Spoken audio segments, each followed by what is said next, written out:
بسم اللہ الرحمن الرحیم۔ اللہ کے نام سے شروع جو بڑا مہربان اور نہایت رحم کرنے والا ہے۔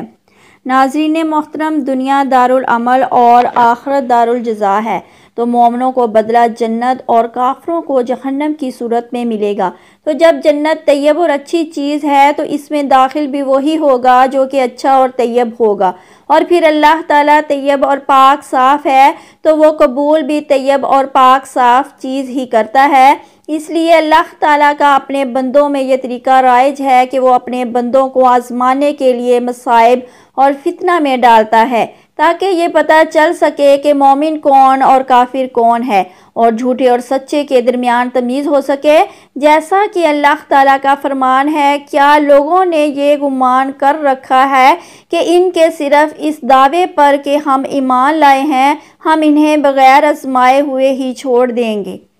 ان سے پہلوؤں کو بھی ہم نے خوب آزمایا تھا، یقیناً اللہ تعالیٰ انہیں بھی جان لے گا جو سچ کہتے ہیں، اور انہیں بھی جو معلوم کر لے گا جو کہ جھوٹے ہیں۔ تو کامیابی اور نجات اس وقت تک مکمل نہیں ہوگی جب تک کہ امتحان نہ ہو جائے اور طیب خبیث سے علیحدہ نہ ہو جائیں اور مومن اور کافر کا پتہ نہ چل جائے۔ جیسا کہ اللہ سبحانہ و تعالیٰ کا فرمان ہے، جس حال پر تم ہو اسی پر اللہ تعالیٰ ایمان والوں کو نہ چھوڑ دے گا جب تک کہ پاک اور ناپاک کو الگ نہ کر دے، اور نہ ہی اللہ تعالیٰ ایسا ہے کہ تمہیں غیب سے آگاہ کر دے گا۔ وہ آزمائش جس سے اللہ تعالیٰ اپنے بندوں کو مبتلا کرتا ہے تاکہ مومن اور کافر کے درمیان تمیز ہو سکے، اس کا ذکر اس فرمان میں کیا ہے۔ اور ہم کسی نہ کسی طرح تمہاری آزمائش ضرور کریں گے، دشمن کے ڈر سے، بھوک و پیاس سے، مال و جان اور پھلوں کی کمی سے،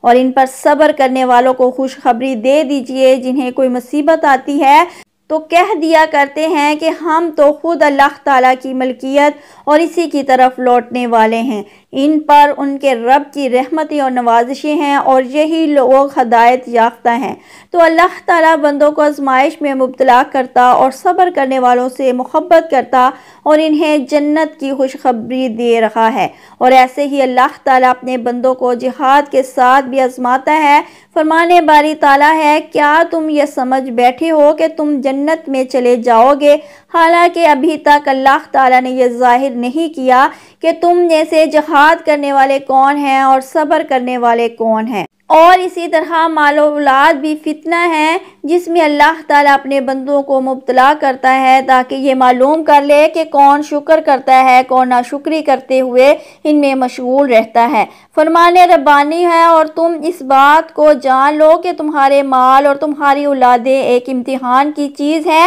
اور اس بات کو بھی جان لو کہ اللہ تعالیٰ کے ہاں بہت بڑا اجر ہے۔ اللہ تعالیٰ بعض اوقات مصائب اور بعض اوقات نعمتوں کے ساتھ آزمائش میں ڈالتا ہے تاکہ یہ پتہ چل سکے کہ کون شکر گزار اور کون ناشکرا، اور کون اطاعت گزار اور کون نافرمان ہے، تو پھر انہیں قیامت کے روز بدلہ دے گا۔ فرمانے باری تعالیٰ ہے، ہم آزمائش کے لیے ہر ایک کو برائی اور بھلائی میں مبتلا کرتے ہیں، اور تم سب ہماری طرف لوٹائے جاؤ گے۔ اور پھر یہ آزمائش بھی ایمان کے اعتبار سے ہوتی ہے، تو لوگوں میں سب سے زیادہ سخت آزمائش انبیاء کی، پھر اس سے کم درجے کی، پھر اس سے کم والے کی۔ نبی کریم صلی اللہ علیہ وآلہ وسلم کا ارشاد ہے، مجھے اتنا تیز بخار ہوتا ہے جتنا کہ 2 آدمیوں کو ہوتا ہے۔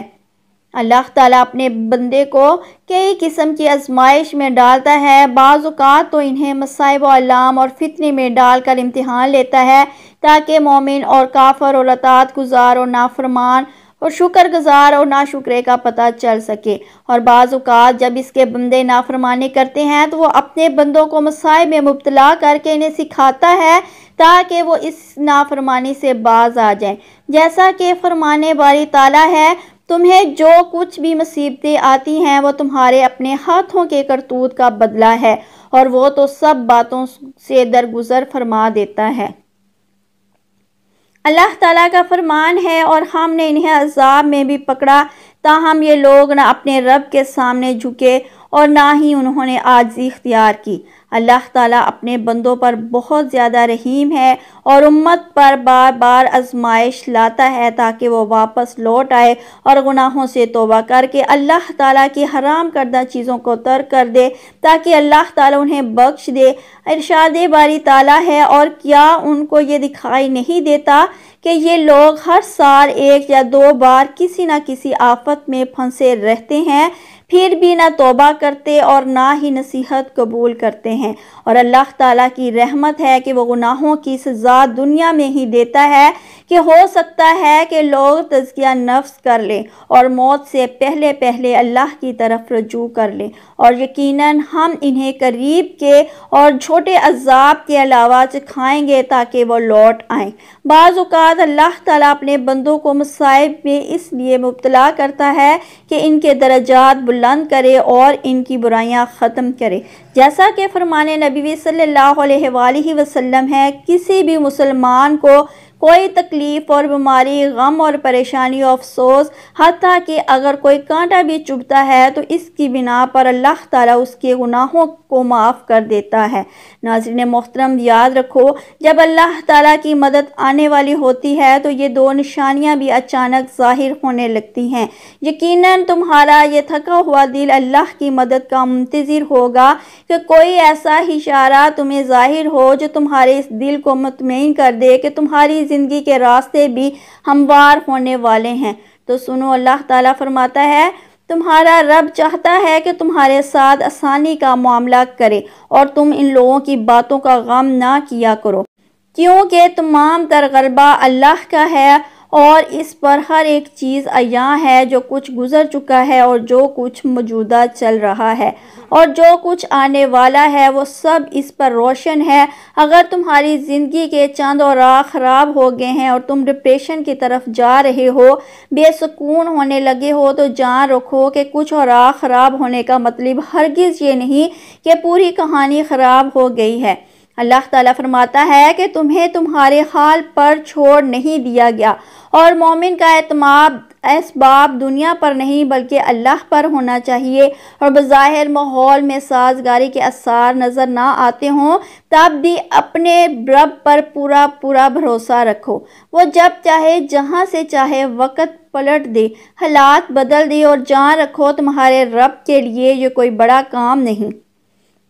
حضرت موسیٰ علیہ السلام کا وہ واقعہ یاد کرے کہ سامنے سمندر آ گیا، قوم دیکھتی ہے فرعون اپنے لشکر سمیت آ گیا اور پوری قوم خوف زدہ ہے، لیکن اس وقت حضرت موسیٰ علیہ السلام کا یہ جواب آیا کہ نہیں، میرے ساتھ میرا رب ہے، وہ راستہ دے گا، وہی مدد بھیجے گا، اور بھیجی گئی مدد تو یہی ایمان ہو تمہارا بھی۔ اللہ فرماتا ہے، جہاں کہیں بھی تم ہوتے ہو اللہ تمہارے ساتھ ہوتا ہے، اور جس کا یہ یقین قائم ہو جائے تو اس کا زمین و آسمان کا فرق قائم ہو جاتا ہے۔ اور جان رکھو، کسی کے لیے جائز نہیں کہ وہ اللہ کی رحمت سے مایوس ہو، چاہے اس کے گناہ کتنے ہی بڑے کیوں نہ ہوں، کیونکہ اللہ کی رحمت اس کے غضب پر حاوی ہے۔ نبی کریم صلی اللہ علیہ وآلہ وسلم نے فرمایا، تم میں سے ہر ایک اپنی ساری حاجتیں اور ضرورتیں اپنے رب سے مانگے، یہاں تک کہ جوتے کا تسمہ بھی اگر ٹوٹ جائے تو اپنے اللہ سے مانگو، کیونکہ تمام تر اختیارات اور بھلائیاں اس رب کے ہاتھ میں ہیں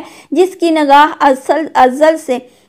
نگاہ ازل سے ابد تک تمام زمانوں پر حاوی ہیں۔ پر مسئلہ تب آتا ہے جب تم لوگوں سے توقع کرتے پھرتی ہو ان کی توجہ اور احساس کی۔ یاد رکھو، لہروں کے ساتھ لاشیں بہا کرتی ہیں، تیراک نہیں۔ میرا رب فرماتا ہے، اور جن لوگوں نے اللہ کو چھوڑ کر دوسرے لوگوں کو اپنا مددگار بنا رکھا ہے اور ان سے امیدیں جوڑ رکھی ہیں، اس کی مثال اس مکڑی جیسی ہے۔ وہ بھی ایک گھر بناتی ہے، مگر سب سے کمزور گھر اس مکڑی کا ہوتا ہے۔ کاش کہ تم جانتے کہ اللہ کی معیشت ساری معیشتوں پر غالب ہے، اور اس رب نے جو چیز تمہارے لیے بنائی ہیں وہ خود تمہیں تلاش کر رہی ہیں۔ یقین رکھنا اور تمہیں مل کر رہیں گی، لیکن اصل میں تم نے اپنی زندگی کے سکون کے لیے ہر وہ چیز تلاش کر کے خریدی جس کو تم نے ضروری سمجھا، لیکن نہ تلاش کیا تو اللہ کا فضل۔ اگر اللہ کی مدد چاہتی ہو تو اللہ کی امان ڈھونڈو، جہاں تمہارے لیے رختوں کا سامان ہے۔ تم اگر اللہ کی طرف چل کر آؤ گے تو وہ تمہاری طرف دوڑ کر آئے گا۔ تم اللہ کو یاد رکھو گے تو وہ بھی تمہیں یاد رکھے گا، لیکن اگر تم اللہ سے بے پرواہ ہو کر کسی اور سے مدد کی امید لگاتے ہو تو اپنا ہی نقصان کر بیٹھو گے، کیونکہ اللہ تعالیٰ فرماتا ہے کہ یہ دنیاوی آسرے تمہارے کسی کام نہ آئیں گے۔ تمہارا رب ہی مسبب اسباب ہے اور وہ اسباب کا پابند نہیں، اسباب اس کے محتاج ہے۔ اگر یہ یقین ہے تو اللہ پر یقین ہے، اگر نہیں ہے تو تمہارا یقین اسباب پر ہے، وسائل پر ہے، ذرائع پر ہے، اللہ پر نہیں ہے۔ پر تم جان رکھو کہ تم حقیقی طور پر اپنی زندگی میں کامیاب تبھی ہوگے جب تم اپنے دل میں ایک بڑی جگہ اللہ کو دے دو گے اور اس پر گہرا یقین رکھو گے تو اللہ بھی تمہارے لیے بہترین وسیلہ بنا کر تمہاری مدد کا انتظام کرے گا۔ تم جانتے ہو کہ اللہ کی مدد کے کچھ آثار ایسے بھی ہوتے ہیں جو ہمیں اچانک ظاہر ہوتے ہیں۔ اگر تم محسوس کرنے لگو کہ تمہارا دل تہجد میں جڑ گیا ہے اور صرف رب سے مدد کی آس میں ہے تو یہ یقینی ہے کہ اس رب نے تمہاری فریاد سن لی ہے اور وہ اپنی مدد کا ہر دروازہ تم پر بہت جلد کھولنے والا ہے۔ حضرت انس بن مالک رضی اللہ تعالیٰ عنہ سے روایت ہے کہ رسول اللہ صلی اللہ علیہ وآلہ وسلم نے فرمایا، اللہ جب اپنے بندے کے ساتھ خیر کا معاملہ کرنے کا ارادہ کرتا ہے تو اسے دنیا میں ہی جلدی سزا دیتا ہے، اور اگر اللہ اپنے بندے کے ساتھ خیر نہیں چاہتا تو اس کے گناہوں کے باوجود اس سے دستکش رہتا ہے، اس کی گرفت نہیں کرتا، پھر قیامت کے دن